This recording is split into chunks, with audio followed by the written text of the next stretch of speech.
ఇరాన్లో ఆందోళనకర పరిస్థితులు కనిపిస్తూ ఉన్నాయి. ప్రజలు భారీగా రోడ్ల మీదకి వస్తూ ఉన్నారు, ఆందోళన వ్యక్తం చేస్తూ ఉన్నారు. రీసెంట్గా చూసుకుంటే ఇరాన్ కరెన్సీ భారీగా పతనమైంది. $1 = 14,50,000 రియాల్స్కు పడిపోయిన పరిస్థితి. దీంతో ధరల పెరుగుదల విపరీతంగా ఉంది. పైకి చెబుతున్న కారణం ఇది. మెయిన్ రీజన్ ఏంటి? ఎందుకు ప్రజలు రోడ్డు మీదకి వస్తూ ఉన్నారు? దీని వెనుక ఏదైనా కుట్ర ఉందా? ఎస్ అండి. ఇప్పుడు ఇరాన్లో ఒక రకమైన సివిల్ వార్, అంతర్యుద్ధ పరిస్థితులు నెలకొన్నాయి. ఇరాన్లో జెడ్ ఇప్పుడు నేపాల్, బంగ్లాదేశ్, వేరే దేశాల్లో మనం చూసిన ఒక జెడ్ ఉద్యమం అనేది ఇప్పుడు ఇరాన్ అంతా మొత్తం ఒక భస్మీపటలం, అంటే ఇరాన్ నాయకత్వాన్ని, ఆల్ ఖైమనీ నాయకత్వాన్ని భస్మీపటలం చేసేస్తుందంటూ ఇరాన్ అంతా ఉందండి. ఇప్పుడు ముఖ్యంగా చెప్పాలంటే ఇరాన్ రాజధాని టెహరాను, ఇస్ఫహాను, ఈ మిరాజు, ఈ యొక్క మొత్తం ఇరాన్లో ఉన్న అన్ని సిటీల్లో ఇరాన్ యొక్క భూభాగం అంతా ఈ జెడ్ మూమెంట్ జరుగుతూ ఉందన్నమాట. ముఖ్యంగా ఈ మూమెంట్ ఎందుకు జరుగుతుందంటే ఈ ఇజ్రాయిల్ తర్వాత యునైటెడ్ స్టేట్స్ ఆఫ్ అమెరికా తర్వాత వెస్ట్రన్ కంట్రీస్ ఇరాన్ మీద తీవ్రమైన ఆంక్షలు విధించున్నాయి. కాబట్టి ఇరాన్ ఎక్స్పోర్ట్ చేయలేకపోతుంది, ఎక్కువ ఇంపోర్ట్ చేసుకోలేకపోతుంది ఫుడ్ గ్రెయిన్స్ అనేవి. తర్వాత విదేశీ సహాయం, విదేశీ ఇన్వెస్ట్మెంట్ ఇలాంటివి ఏమీ లేదు. కంప్లీట్గా అది ఐసోలేట్ అయిపోయింది, దాన్ని ఒంటరి చేసేసారు. కాబట్టి ఇరాన్ అనేది ఆర్థిక అభివృద్ధి కుంటుపడిపోయింది. దీంతో ఫుడ్డు, ఎలాంటి ఎనర్జీ ఇలాంటివి లేవు. కాబట్టి ఇన్ఫ్లేషన్, ద్రవ్యోల్బణం పెరిగిపోయిందనమాట. ఎంతవరకే పెరిగిందంటే ద్రవ్యోల్బణం 42% ధరలు పెరిగిపోయినాయి. గుర్తుపెట్టుకోలేదు, చాలా ఎక్కువ అండి ఆ ద్రవ్యోల్బణం. అది తర్వాత ఏంటంటే ఇరాన్ యొక్క కరెన్సీ విలువ ఎంత పడిపోయిందంటే 1 రియల్, అంటే వాళ్ళ మార్కంలో వాళ్ళ యొక్క వాల్యూ 1 రియల్ = 1.4 మిలియన్స్, అంటే 14 లక్షలకి పడిపోయింది అనమాట. $1 అంటే ఇరాన్ యొక్క దారుణమైన ఎకనామిక్ సిచ్యువేషన్, ఫైనాన్షియల్ సిచ్యువేషన్, ఈ ద్రవ్యోల్బణం, ఈ మారకం, ఫారిన్ ఎక్స్చేంజ్ రిజర్వ్స్ తగ్గిపోవడం, తర్వాత మార్కం విలువ పడిపోవడం, $1కి రియల్ విలువ, ఇరాన్ రియల్ విలువ ఎంత ఉందో దాన్ని బట్టి మనం చెప్పేయచ్చు అనమాట. నిరుద్యోగం తాండవిస్తుంది. ఈ పరిస్థితి ఇంకా మెరుగుపడే అవకాశాలు అక్కడ లేవన్నమాట. వీటితో పాటు అక్కడ ఇరాన్లో పొలిటికల్ కరప్షన్ ఎక్కువైపోయింది, అది మెయిన్. తర్వాత అథారిటేరియన్, ఒక డిక్టేటర్షిప్ రూల్ ఉంది. అందుకని వాళ్ళు యొక్క ప్రదర్శనలో మనకు కనపడుతుందని డెత్ ఆఫ్ డిక్టేటర్ అంటూ నినాదాలు వినిపిస్తున్నాయి.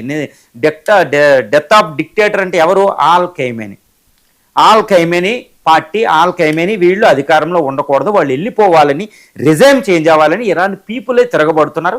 తర్వాత రీసెంట్గా IRGC, ఇరానియన్ రిపబ్లికన్ గార్డ్స్, వాళ్ళ ఆర్మీ వస్తే కంట్రోల్ చేయడానికి వాళ్ళని తరిమి కొడుతున్నారు.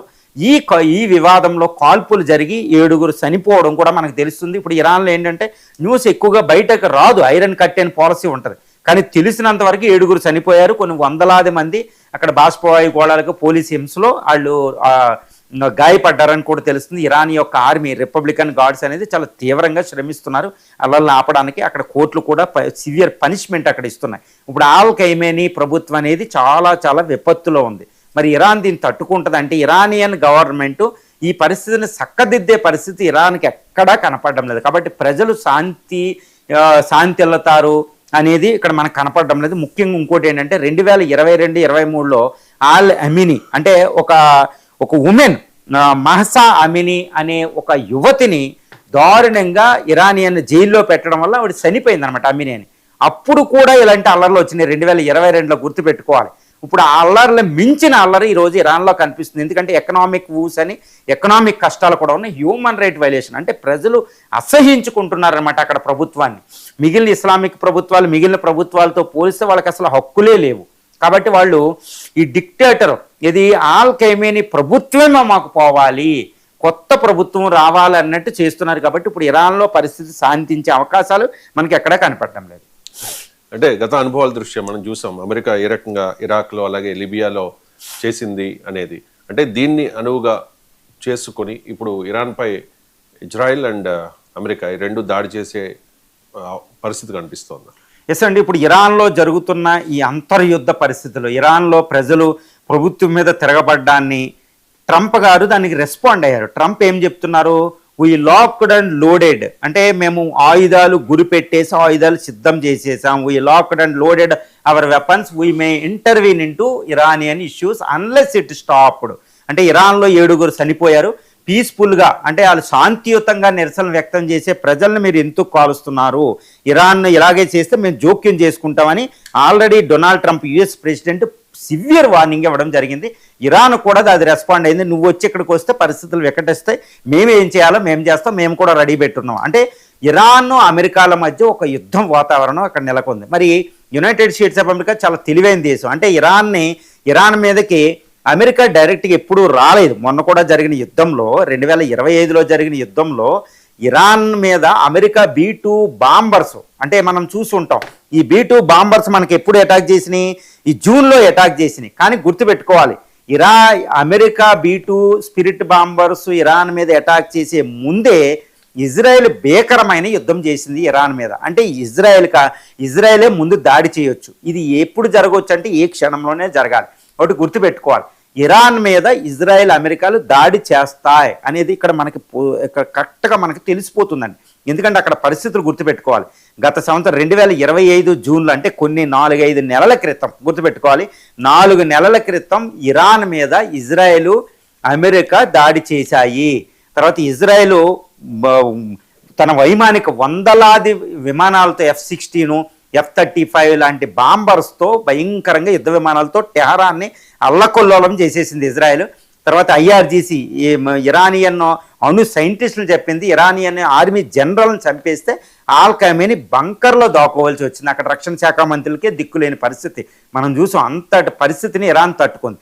కానీ ఇరాన్ కూడా లక్షలాది, ఒక రకంగా చెప్పాలంటే లక్షలాది, ఇది రాకెట్స్, మిసైల్స్, ఈ లక్షలాది మందికి ఇజ్రాయెల్ మీదకి ప్రయోగించింది.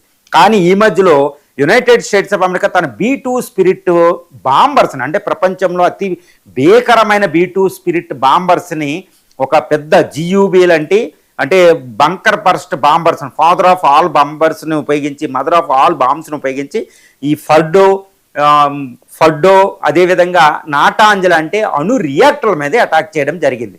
ఎందుకు? ఇరాన్లో ఉన్న అణు కార్యక్రమాన్ని ఆపడానికి. కానీ ఒకటి గుర్తుపెట్టుకోవాలి, ఇజ్రాయెల్ అమెరికా అప్పుడు సాధించలేకపోయింది. ఏంటి? ఇరాన్ అణు కార్యక్రమాన్ని పూర్తిగా నాశనం చేయలేకపోయాయి ఇజ్రాయెల్ అమెరికా అప్పుడు.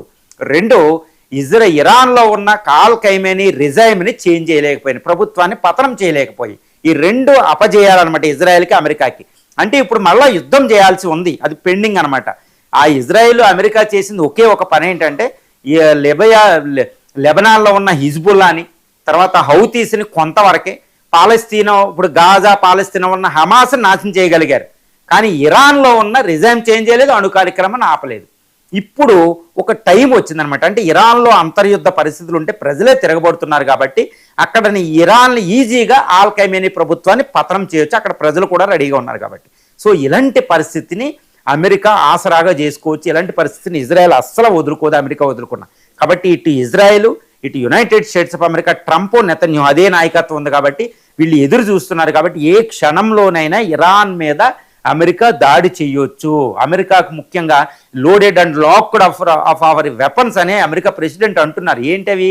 ఈ B-2 స్పిరిట్ బాంబర్స్ని ఇక్కడ డిగో గార్షియా, హిందూ మహాసముద్రంలో ఉన్న డిగో గార్షియా నుంచి ఖతార్లో అక్కడ ఒక 36 ఎయిర్ బేస్లు, ఆర్మీ బేస్లు ఉన్నాయి యునైటెడ్ స్టేట్స్ ఆఫ్ అమెరికాకి. అక్కడ నుంచి కదలొచ్చు జిబౌటి, ఖతార్ నుంచి. అదేవిధంగా ఇజ్రాయెల్ దగ్గరలో సమీపాన్ని ఉంది కాబట్టి అమెరికాకి కావాల్సిన అన్ని వెపన్స్ అక్కడ రెడీగా ఉన్నాయి. కాబట్టి ఇదే క్షణంలో అక్కడ అటాక్ చేస్తే ప్రజల సపోర్ట్ ఉండదు, ప్రజలు తిరుగుబాటు చేస్తున్నారు.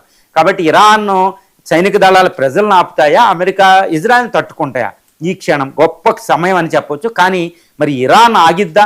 ఇప్పుడు ఇజ్రాయెల్ అమెరికా దాడి చేస్తే మరి ఇరాన్ కూర్చుంటుందా? కూర్చోదు. ఎందుకంటే ఇరాన్కి ఆల్రెడీ అద్భుతమైన సపోర్ట్ అక్కడ రష్యా, పుతిన్ నుండి, చైనా నుంచి ఉంది. కాబట్టి ఇటు చైనా, రష్యాలు ఇరాన్కి సపోర్ట్గా రంగంలో దిగుతాయి. తర్వాత గత 4 నెలల క్రితం జరిగిన ఇరాన్ అమెరికా యుద్ధం తర్వాత ఇరాన్ చాలా సంసిద్ధత చేసుకుంది. అప్పుడు ఎక్స్పీరియన్స్ బెటర్, అప్పుడు చేదు అనుభవంతో ఎన్నో మిసైల్స్ని తెచ్చుకుంది, రీసెంట్గా మిలిటరీ శాటిలైట్లను ప్రయోగించుకుంది. కాబట్టి అది ఇమ్మీడియట్గా గల్ఫ్ ఆఫ్ హర్మూజ్ని క్లోజ్ చేస్తుంది. ప్రపంచంలో ఆయిల్ సప్లై వెంటనే ఆగిపోతుంది అనమాట. దానివల్ల ప్రపంచ ఆర్థిక వ్యవస్థ స్తంభించిపోతుంది. ముఖ్యంగా ఇండియా మీద కూడా ప్రభావం ఉంటుంది. అలాంటిది ఒకటి జరిగింది. తర్వాత అమెరికా ఎయిర్ బేస్లో ధైర్యంగా అటాక్ చేసింది. అది కూడా వెంటనే అమెరికా ఎయిర్ బేస్లో అక్కడ అటాక్ చేసి సుమారు 150,000 మంది అమెరికన్ ఫోర్సెస్ అది ప్రాణ సంకటంగా తయారు చేస్తుంది. తర్వాత ఇజ్రాయెల్ని ఇంకా పటిష్టంగా అటాక్ చేయడానికి కావాల్సిన ఇంకా హైపర్సోనిక్ మిసైల్ని అది కూడబెట్టుకుంది. తర్వాత మొన్న అటాక్ తర్వాత టెహరాన్ గగనతలాన్ని రక్షించుకోవడానికి S-300 మిసైల్ సిస్టమ్ని పుతిన్ గారి దగ్గర నుంచి తెచ్చుకుంది. కాబట్టి ఇరాన్ ఇప్పుడు తనకు తాను రక్షించుకుని యుఎస్ని అటాక్ చేయగలదు. కాబట్టి ఇరాన్ ఎంత ప్రతిస్పందించినా అమెరికా ఇజ్రాయెల్ అనేది ఇదే అవకాశం తీసుకుని ఖైమనీ ప్రభుత్వాన్ని 1979 తర్వాత ఇస్లామిక్ రెవల్యూషన్ తర్వాత వచ్చిన ఖైమనీ ప్రభుత్వాన్ని ఎట్టి పరిస్థితుల పతనం చేయడానికి అమెరికా ఇజ్రాయెల్ రెడీగా ఉన్నాయి. కాబట్టి ఏ క్షణంలోనైనా అమెరికా ఇజ్రాయెల్ తన B-2 bombers, F-35 bombers, F-22 raptors బాంబర్స్తో అటాక్ చేసే అవకాశాలు మనకు పుష్కలంగా ఉన్నాయి. కాబట్టి ఇరాన్లో రిజైమ్ చేంజ్ అనేది జరగవచ్చు అనేది మనం చెప్పొచ్చు.